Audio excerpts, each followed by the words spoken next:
Hey everyone, and welcome back to The Music Made Me. Thank you so much for joining us once again. We truly do appreciate it. As always, please make sure you are liking, sharing, following, subscribing to us on whatever streaming service you are listening on. Also, head over to social media, give us a follow there as well, so you can stay up to date on all the exciting episodes that we have coming up in the future. Today, we're sitting down with Nashville singer-songwriter Chris Bandi. He made waves back in 2016 with the release of his single, Man Enough Now. Since that time, he's been writing music for others as well as himself, and last year, he finally released his debut EP. With the release, he is excited for what's to come in the next stage of his career, and so please enjoy our conversation with Chris Bandi.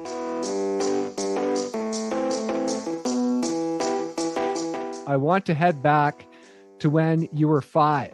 You've dreamed about this for a very long time. Tell me about one of your earliest memories that you have of when it clicked in that this would be cool to do.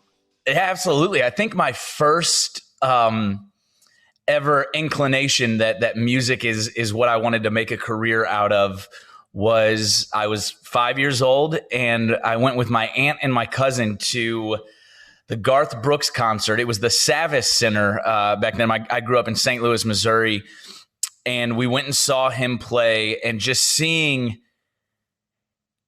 the way that he captivated an audience and the way that he performed. I remember the one part that made me think like, hey, this is who I want to be when I grow up, is he used to run and jump off of the stage, and he had a harness that would swing him around the crowd. So he would fly up to, in this arena, there was the seats, the general admission level, and then there were seats and more seats, and then the nosebleeds as well. Right. And he would fly, I mean, over the general admission, but over the first row of seats. And I remember thinking, this is the coolest thing I've ever seen in my life. So in kindergarten, the teachers always ask you to draw what you want to be when you grow up. And, the kids next to me would be a doctor, a lawyer, firefighter, policeman, and mine was always a rock star.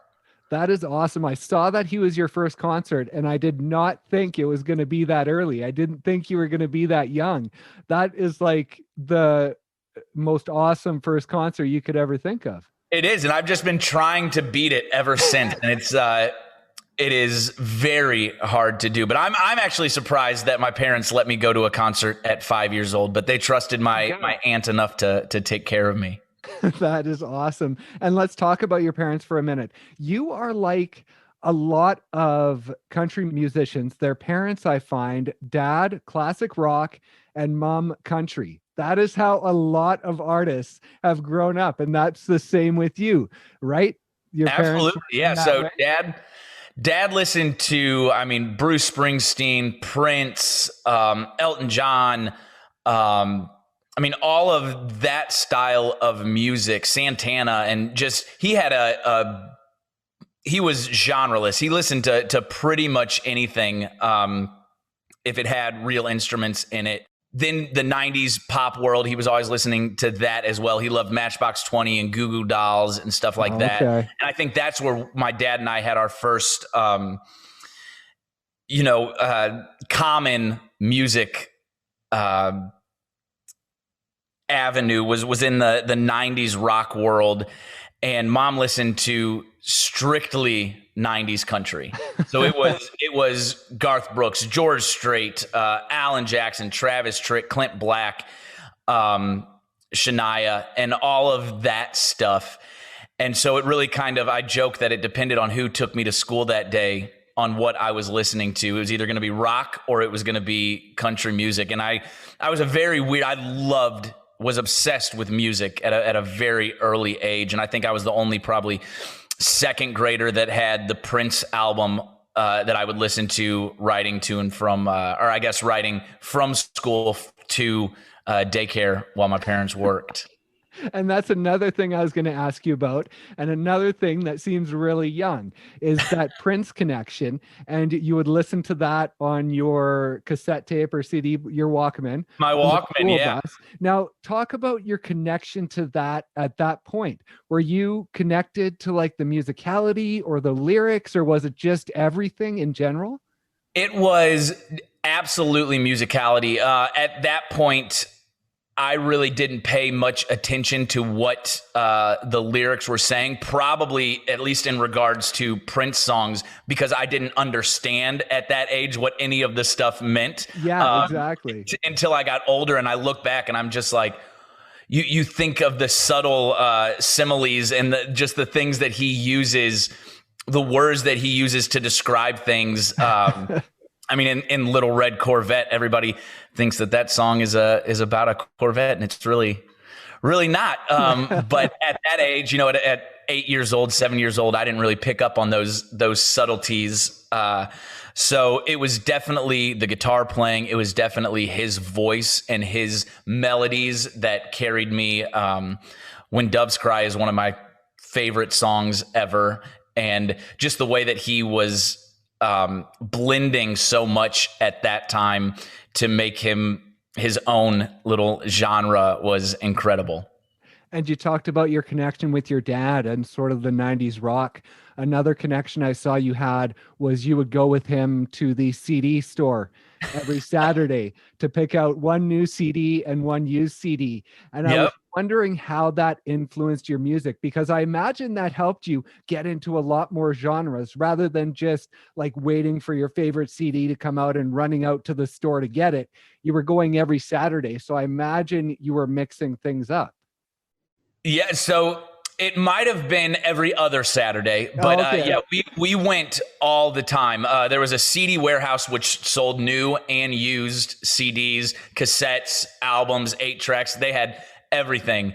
And it was 5 minutes from my house. So I played a lot of sports growing up, and coming home from whether it was baseball at the time or soccer at the time, driving home from those games, we would stop and I'd pick out a CD, and yeah, they had everything. So it was kind of cool to be able to get that. And at that point, they sold singles on CD, which was the single that they were pushing, and then maybe one other song on that CD or two other songs. So I got a lot of those. But one thing that actually made me do more often is my dad made me listen top to bottom. So you couldn't skip any songs. The first time through, you had to listen to it as the artist wanted you to hear it.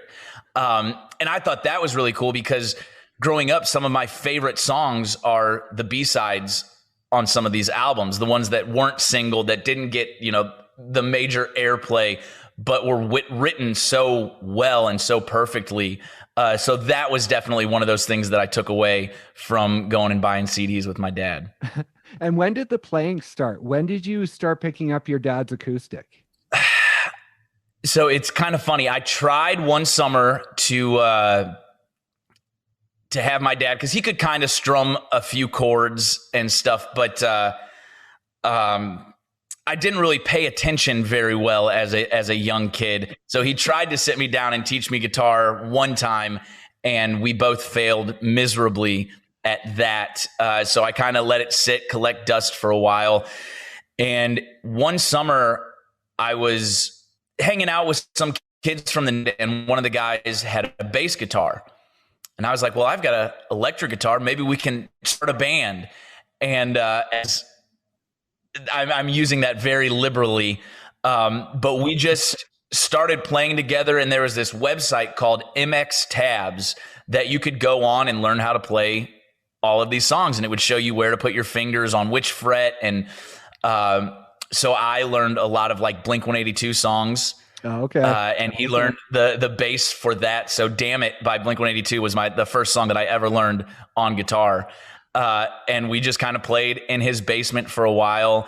And that's really what it was for a very long time. I would just hang out, play in the garage, or play in, a friend's basement or something like that. And we didn't really ever take it seriously. And then one day my mom came home from work, and she said that one of her coworkers' nephews was in a band and they were looking for a lead singer.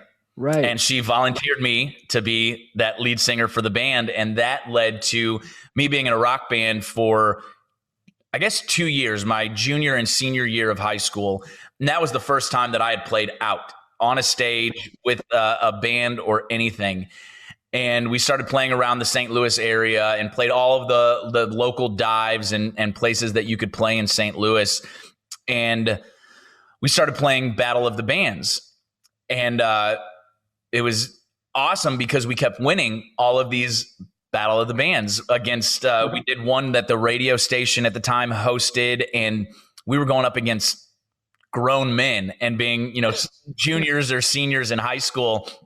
It was kind of awesome to be playing these shows. And it was never really the music that I wanted to play, but that was my first time ever stepping out on a stage, ever having a band practice, ever doing a full set with a band. So I am very, very thankful that my mom volunteered me for the lead singer position when I was a junior in high school. And then we all kind of broke up because we all went to college. And I think 3 of the guys went to the same school and they've started a band since. But I went down to Oxford, Mississippi and studied marketing at Ole Miss. And I realized that they give you free beer if you play at the bars down there. Oh, okay. And being a college student, that's one less thing that you have to pay for is incredible. So I started playing I think my first gig was on a Thursday night at a local pizza place, and it was an open mic night.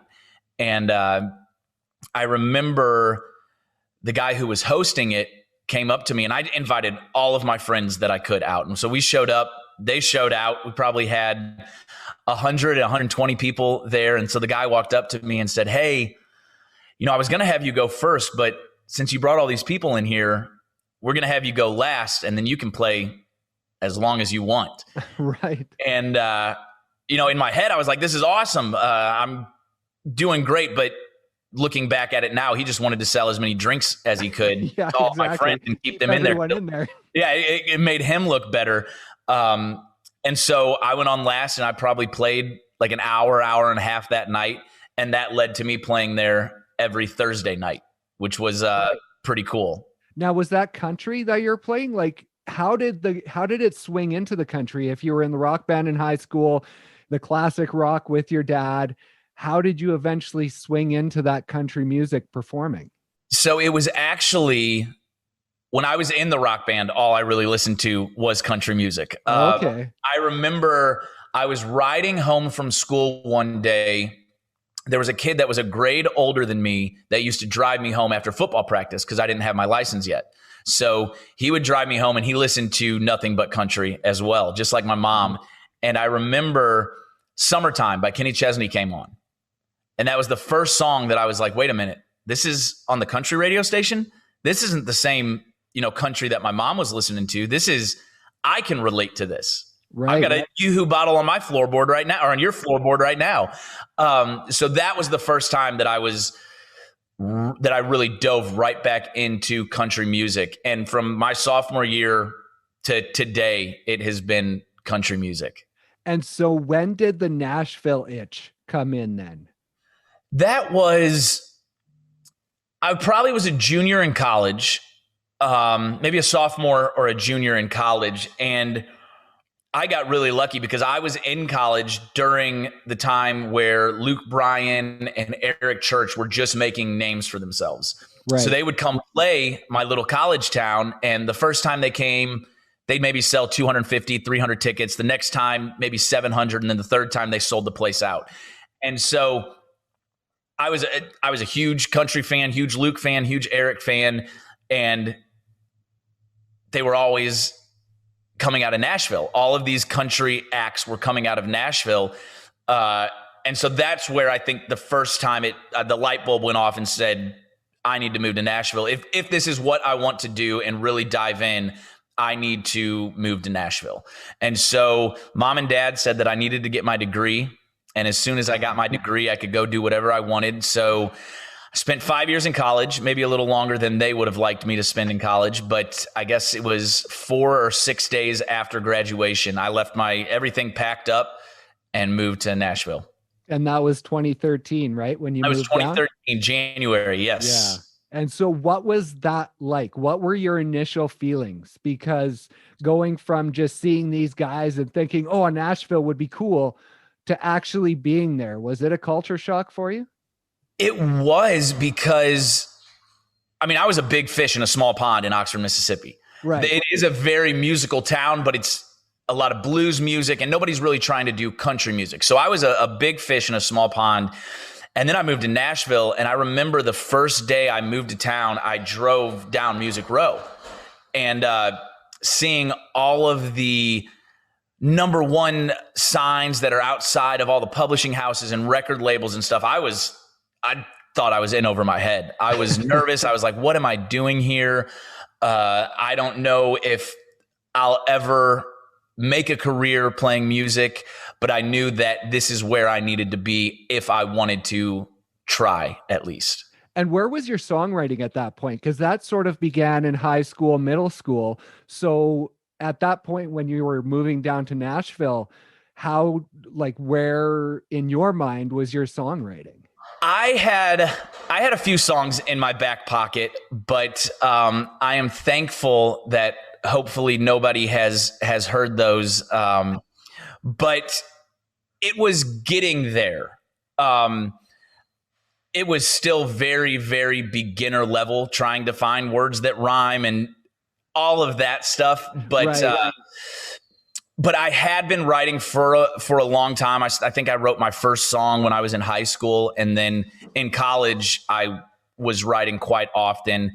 And you move to town, and everybody says, go to writers' rounds, go play open mic nights, and meet as many people as you can. So when I moved to town, that was the first thing that I started doing, playing all of the open mic nights that I could, all of the writers' rounds that I could, and trying to grow my writing circle as much as I could.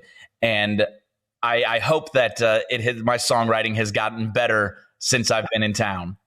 And now you released an EP in September of that year, 2013, or you recorded an EP and you got the physical copies at your house anyways. Yes. Where did it go? Because it's funny, I talked to other musicians who they record these EPs, CDs right when they get to Nashville because they're so excited. But then they sign a deal or they move on, and those CDs always get forgotten about. And so it's kind of like, you should maybe tell people, don't rush into it, because that CD is just going to get lost in the end. Yes. So with that one, how far did you carry that? So I got very lucky with some people that I met when I first moved to town. And I was playing all of these shows. I never wanted to do anything outside of music when I moved to Nashville. So that meant, going out and playing shows. I did Broadway a few times, but I had made connections both in Oxford, Mississippi and in St. Louis, and actually across the river in Granite City, Illinois, which is where a lot of my family is from, and made connections with bar owners there. So if I needed to pay rent, I'd call them up and say, hey, can I play like Thursday, Friday, Saturday, make enough to pay my rent? And then I'd come back to Nashville. So that's where I sold all of the CDs. But I was very lucky that I met Tom Beaupre, who is an incredible musician, and he actually plays bass in Florida Georgia Line. And we were talking one day, and I was like, hey, I've got some songs that I would love to record.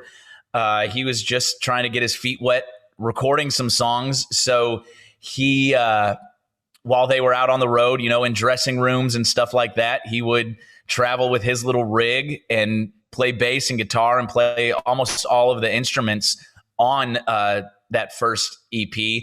And I remember we actually cut the vocals in his apartment in his, I want to say it was his laundry room. He built a little vocal booth in his laundry room, and I had a towel over my head singing into the microphone. So it was definitely a really, really cool time to be able to make music that way. And I know it's something that I will never forget, but I am very glad that EP is sitting collecting dust in my old bedroom at my parents' house.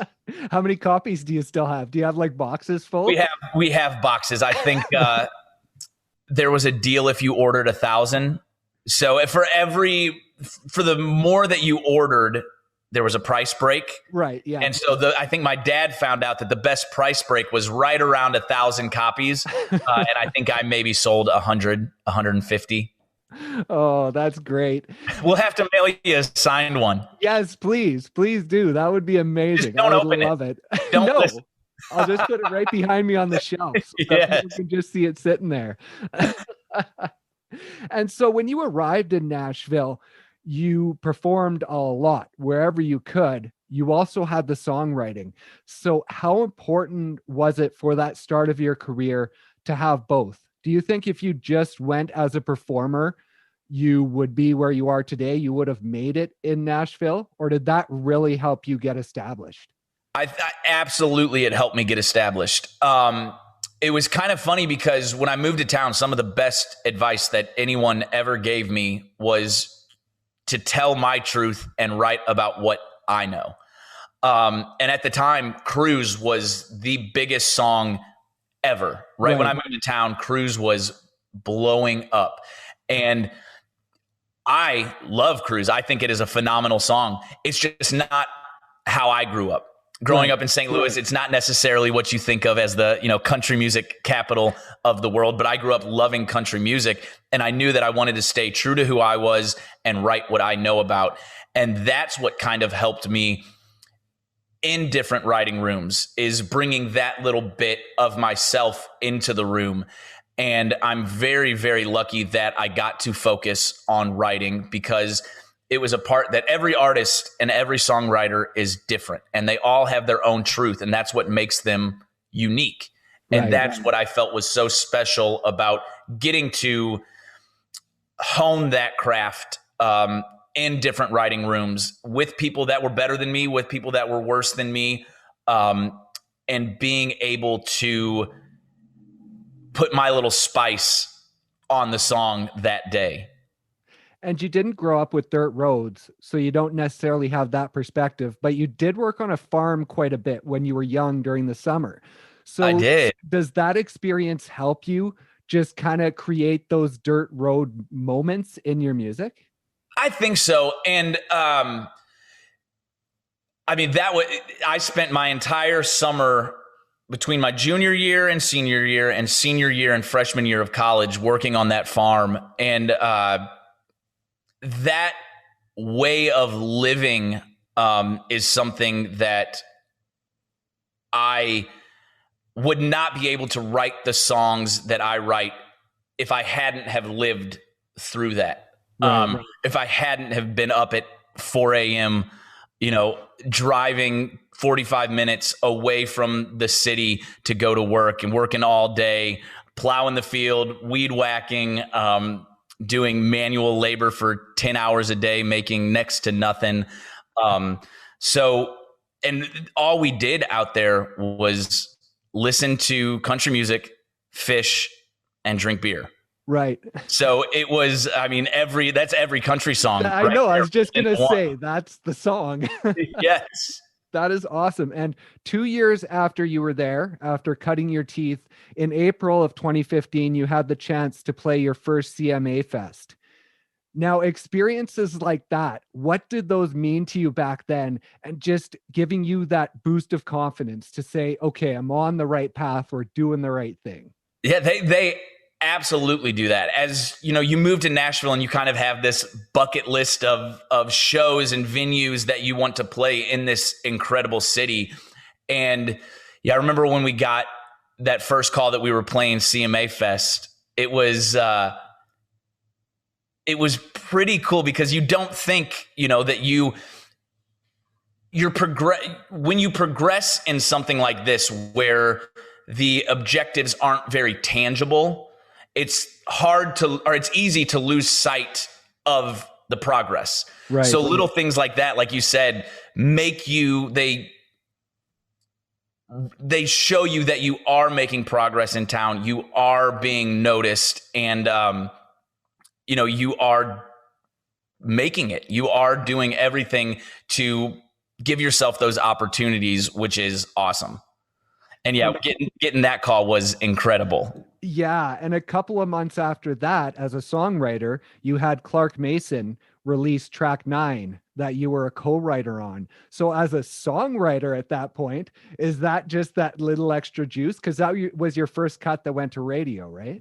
It was, yes, sir. So yeah, that was awesome as well. And the fact that I didn't realize how close they were. Yeah. But yeah, it was boom, boom. So I had one saying, hey, you know, your artist stuff is doing really well. And then another one that says, hey, your songwriting is doing really well as well. And that was awesome. Just to have an artist like something enough that they want to put their little spin on it and they want to take it into the studio and make it their own is an incredible feeling. And like you said, yeah, it definitely gives you that boost of confidence that you are and you're moving in the right direction. And then a year later, you have Man Enough Now. Now, what was it about that song at that point, after being there for 4 years and not releasing any music next to that EP that you did? What was it about that song and that time that you were like, let's just put it out? Let's not wait till we have an EP or an album. Let's just throw this song out. I think I had an aha moment where we had written the song and I heard it and I was like, this is me. This is where I want to take my artistry. This is, if I could have one first impression and throw all my chips on the table, this is the song that I want to do that with. And it was funny because I believe we wrote that song not too far after we wrote track 9. Yeah. And it was very early in the writing days with Jason Massey, who at the time was working on producing a girl named Kelsey Ballerini. Okay. And he had just signed his first publishing deal at Olay. And I think, you know, the higher ups at Olay kind of put me with him because I was taking some meetings there and he was their new guy. So if it went well, they were going to look like geniuses for putting us together. Right. And if it didn't go well, then, you know, it was really no skin off their back because they're going to be getting him in with a bunch of other writers. And so we kind of hit it off the first day that we wrote. And I think track 9 was the first song that he and I ever wrote together. And so he told me, Jason Massey said that, you know, he's got this friend that he writes really well with named Jason Duke. And he was wondering if I wanted to bring him in to write a song together. And I said, absolutely. Because at this time I'm still green, still new to town. I want to meet as many people as I can. Yeah. And so I said, absolutely, let's do it. And I think the first song that we wrote was Man Enough Now, all three of us together. And I remember throwing that idea out there and both the Jasons loved it. And it was one of those songs that kind of just fell out in the writing room. I think we were done within an hour and a half. And at the time, we were playing all of these shows everywhere that we could for no money, just to get our name out there. Right. But what was funny is we didn't have anything to leave the crowd with other than, hey, go like us on Facebook or check out our Instagram. So we didn't have anything that we could say, hey, go listen to us and tell your friends about us. So we knew that we had to get music out. But at this point, I had no management, no publishing deal, nothing. I was just kind of floating with the breeze. Right. And we just decided one day that we were going to try to make this little mocked up rollout plan and see what happened and just throw it out there into the world. And that's kind of what we did. I have a great friend, Dustin Haney, who is a videographer, director. And we took maybe 3 weeks to kind of roll out that the single was dropping. And then we put it out into the world and people started listening to it. They started streaming it and sharing it and, you know, coming to shows and singing it back to us, which is an incredible feeling. And, you know, there's a saying in Nashville that 3 minutes can change your life. And that absolutely did for me because it got me my publishing deal. It got me management. It got me my record deal and it completely changed my world. Yeah. And that's what I was going to ask. Like, I don't know if there can ever be a point where you feel like I've made it in Nashville, because when you hit one mark, You just have to keep working harder. It almost gets harder and harder to do it. So, like, when that hit, did you feel like I've made it and that I'm established here enough that if I work hard, this is now my career? Yes, there were certain things that were not obtainable before we released the song that now we're getting to play these awesome festivals. We're getting to open up for acts on throughout the country on at certain venues and stuff that we couldn't get into before. Right. And it's funny, I remember I guess maybe a month before we had released Man Enough Now. I tell this story all the time, but I love this story. So I'm going to tell it again. I remember being at the bar and having to check my bank account to see if I had enough money in there to buy one more beer at the bar. Really? At that point, I did not. And so I guess about 2-3 months later, when Man Enough started getting streamed and stuff like that, and I didn't have to check my bank account before ordering a before ordering a drink. That was first time when I was like, okay, I'm doing something right. That's awesome. And so you, throughout the next couple of years, you released a couple of singles. So when was it that you really started focusing on putting together an EP? Honestly, I think that my focus was always on recording an EP and writing an EP. Right. Being out on the road as often as we were, and then signing my first publishing deal and stuff like that. Kind of, I don't want to say they were a roadblock, but when you get signed as a writer, you make money by other people cutting your songs and singling them and going to radio with them. So for a while, I kind of focused on writing for other people. And it wasn't until I signed my record deal was when I was like, okay, now I can stop focusing on trying to, get the next Luke Bryan single or the next Chris Lane single or something like that. I can focus on writing the songs that I want to write, saying what I want to say as an artist, and putting them together in a collection of songs that I feel proud of. And coming into the album as a songwriter, you wrote a handful of them, but you also had some that others had wrote. So how important was it to not just go into it saying, I'm a songwriter, I'm writing all these songs, and that's it, but to also have that open mind to finding those other songs that maybe you didn't have a part in writing? Absolutely. I think I am a big proponent to the best song always wins. There are so many songs floating around Nashville that are incredible songs that hopefully one day I will be lucky enough to go into the studio and record. But I mean, I've seen guys make careers out of songs that they didn't write. Kenny Chesney, Jason Aldean, George Strait. I mean, these guys, Tim McGraw, all have 20 plus years playing music by singing songs that they did not write. Right. So I like to stick with, I want to feel the song. I want to relate to the song, and I want it to be true to who I am before I go in and record it.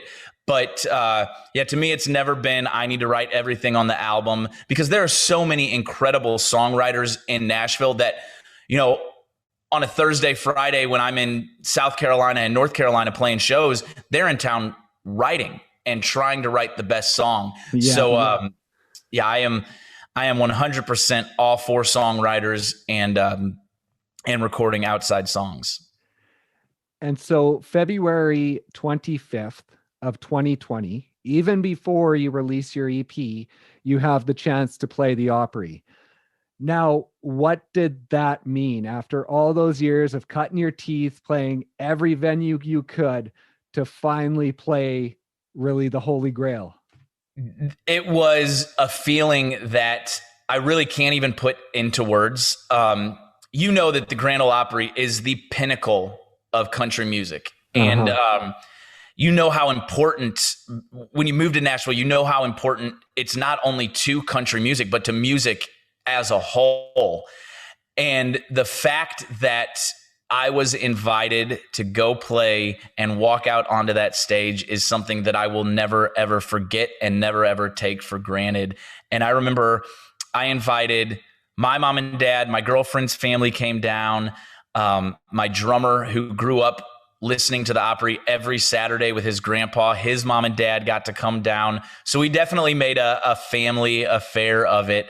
And it was so funny because, you know, when I pulled up and walked in and everyone was so happy and thankful that I was there. And in my head, I'm thinking, I'm nobody. Thank you so much for inviting me, for letting me do this. But yeah, it was definitely one of those bucket list venues to play. And I remember, I bet that the people in the first 3 rows could probably see my heart just pounding out of my chest as I walked to that circle. I hope we get to play it many, many more times, but it was something that I will never, ever forget. And then 3 short months later, you get to finally release your first EP. What was that moment like in finally getting it out to the world? Was it a nerve-wracking experience that night when it was released? It was, I think we had some special circumstances when we released this EP because the world was shut down. It came out May of 2020. And, you know, when we had recorded everything, gone into the studio, we never saw what happened coming. Right. And so we were out playing shows. I think we were in Boston when we got sent back to Nashville, and everybody kind of reverted to the Facebook Lives and the Instagram Lives and stuff like that. And I kind of saw at that point in time how much people were needing music, because music is one of those things that you can put on your favorite album and for 45 minutes, you don't have to deal with bills or taxes or anything else going on outside a global pandemic. All you really care about is that 30 minutes and those songs. And we kind of saw how much people were needing music. And so we had a plan to release it a little bit later in the summer, I think probably August or September. And I said, well, why don't we bump it up? Why don't we put it out just a little bit earlier? Because I feel like this is going to help some people. It's what everyone needs. And I'm lucky that I had a team that was willing to make sure every I was dotted and T was crossed before we released this, because it was pretty scary to release something when you couldn't go tour and play these songs live. But they did an amazing job making sure that it didn't fall on deaf ears. And you weren't able to go tour it, but the first single, Would Have Loved Her. Do you think that maybe hit a bit harder because of the kind of digital reach it had? And at that moment, you know, people, I think, were really thinking about family. They were thinking about those connections because they had lost them. And so do you think that maybe helped that song in people responding to it and reacting to it? I had never thought of that, but I do think so, because like you said, we weren't seeing our loved ones. We were getting to talk to them on the phone, but we couldn't have that contact with them that we were so used to. So I definitely feel like 2020 was an emotional year for a lot of people, and to put out a tearjerker at that time may have worked in my benefit. But that was a song I was thinking about my grandpa, who passed away about 6 months before I met my girlfriend. And I knew that had he been around and had he gotten to meet her, that he would have loved her as much as I do. And I remember I had that title in my phone for a very long time. And I was writing one day with a good friend of mine who lives right up the street, Zach Kale.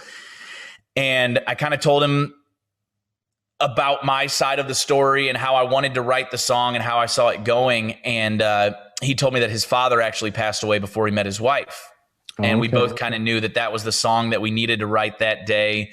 And I'm very glad that that Zach dug deep on that one, and we wrote it that day, because he could have passed on it and said, I want to write a song about beer or drinking or parties, and I'm very glad that he took a chance and dug deep on that one with me. And now, what did your grandpa mean for your career? Like, was he a big country fan? When you played the Opry, would that have meant something to him?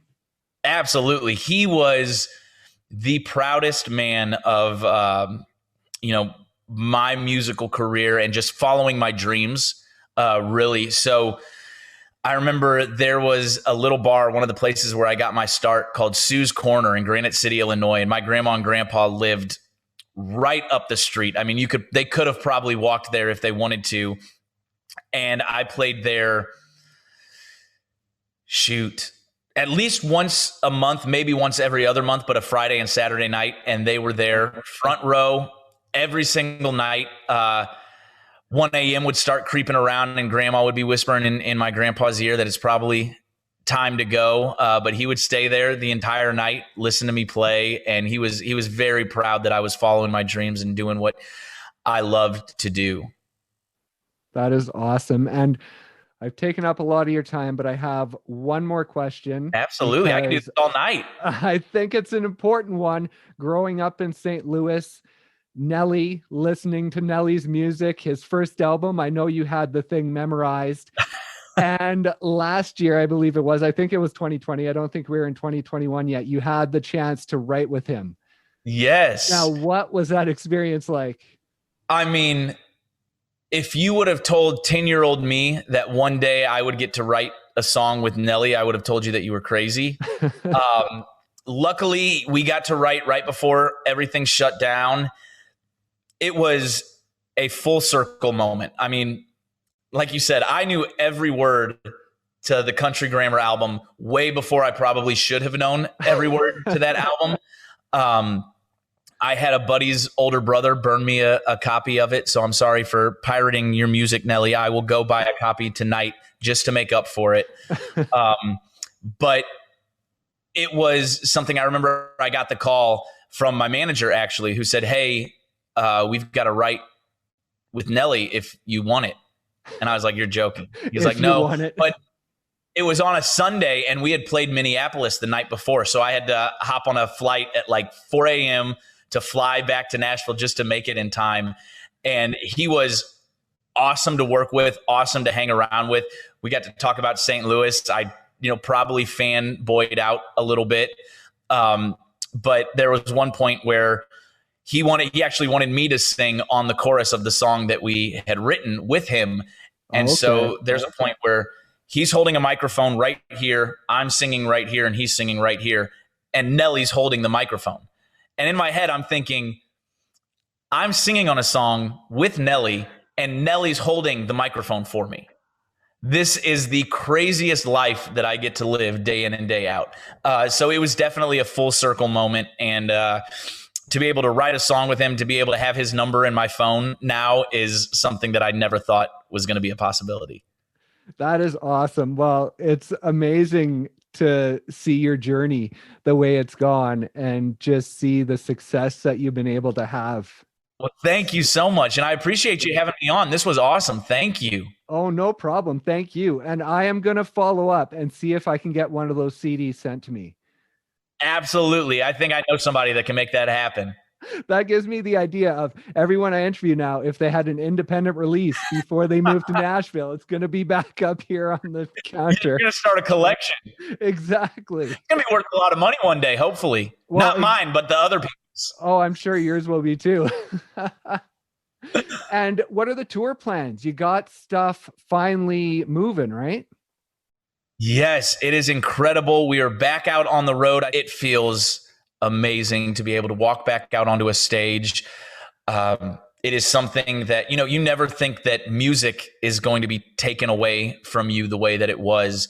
I am never going to take another show for granted. Does not matter when it is, where it is. But I am so excited to be back out with my band, playing shows, seeing people again. So it feels so good. Yeah, I can't imagine you'll be sitting down much for the next year at least, Nope. right? Nope. And busy is good. So I'm thankful that my booking agents have been keeping us very busy and keeping us out on the road. So tour dates are at chrisbandy.com. And hopefully we're going to be coming to a city near every listener. I'm sure you will be. That is awesome. Well, thank you so much for taking the time. I really Absolutely. appreciate it. Thank you so much for having me. I loved being on. Thank you. Yeah, no problem. And we'll look forward to tour dates. And I guess there won't be much new music because you'll probably be too busy on the road to think about recording until a few months away anyways. Well, luckily we spent all of 2020 writing. So Right. So you got it in your back pocket, right? We've got some stuff in the back pocket. Absolutely. Awesome. Well, we will look forward to that then. Perfect. Sounds good. Well, thank you so much.